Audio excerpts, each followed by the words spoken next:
তোমরা সোজা কথা রাইটিং এ ক্যামব্রিজ বই ধরবা, ক্যামব্রিজ বই ধরার পরে ক্যামব্রিজে দেখবা 6.5 7 এরকমের কোন এরকম মডিউল আছে। Don't go for the 7 now, start from the easiest one. So 6 এরটা দেখো, 6 এরটা দেখবা ওই যে স্যাম্পল যেটা লেখা আছে ব্যান্ড 6 দেখবা, ব্যান্ড এই রাইটিংটাই ব্যান্ড 7 কেমন আছে, এই রাইটিংটাই ব্যান্ড 6.5 কেমন আছে, এরকম লেখা থাকে। সো তোমরা করবা কি, ওই টাইটেলটা নিবা, টপিকটা নিবা, কোয়েশ্চেনটা নিবা, নিয়ে এটা দেখবা না, অ্যান্সারটা ওখানে দেখবা না, তুমি নিজে এটা লিখবা, একেবারে লিখবা, এসের মতো 40 মিনিটস টাইমে লিখবা। লেখার পরে তুমি তারপরে ধরো একটা কথা বলা আছে, তো দেখা যাবে যে তুমি যেটা রিজনিং গুলো দিছো ওই বইতেও ওই রিজনিং দুই একটা মিলবে, স্বাভাবিক ব্যাপার, দুইটা মিলবে, একটা করো, দুইটা করো, তিনটা করো, করতে থাকো, মিলবে।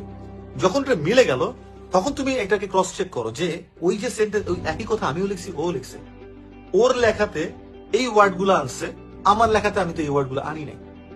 ওর লেখাটা এইটাকে ঘুরে এত ছোট করে লিখছে, দেখবে সাধারণত ছোট করে অনেক কথা বোঝায়, আমি তো এইটুকু কথা লিখতে গিয়ে 3টা সেন্টেন্স লিখে ফেলছি। সো এইটা হলো একটা জায়গা। সেকেন্ড জায়গাটা হচ্ছে ভোকাবুলারি। তুমি কি ভোকাবুলারি ইউজ করছো, ওই একই কথার একই শব্দটা ও কোন ভোকাবুলারি দিয়ে মানে বোঝানোর চেষ্টা করতেছে। তোমাকে এই জিনিসটা কিন্তু বুঝতে হবে যে আমি এটা করছি, এটা করছি, ও এটা করছে। মাঝে মধ্যে দেখবে প্যারালিজমে ভুল আছে, মাঝে মধ্যে দেখবে তুমি একই সেন্টেন্স লিখছো, ও টেন্স অন্য রকম লিখছে, তাহলে এটা কারণ কি, ও এটা প্রেজেন্ট পারফেক্টলি লিখছে, আমি প্রেজেন্ট কন্টিনিউয়াসলি লিখছি। কত বোকা আমি না, এই একটা জায়গা। এরপরে দেখবা কি জানো, ও অনেকগুলো আরো কারণ লিখছে, তুমি লেখোই নাই কারণগুলা, তখন তোমার মাথায় ক্লিক করবে, ও আচ্ছা এই টপিকে তো এই কারণগুলো আসতো, আমি লিখি নাই।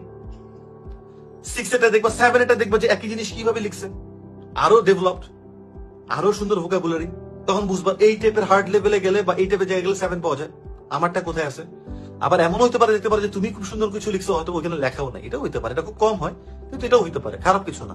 তো হইলো বুঝলাম, 2-3টা কারণ ওখান থেকেও নিলাম। এই ক্রস চেকিং এর ব্যাপারটা তোমাদেরকে থাকতে হবে, এটা শিখতে হবে, যেভাবে হোক না কেন।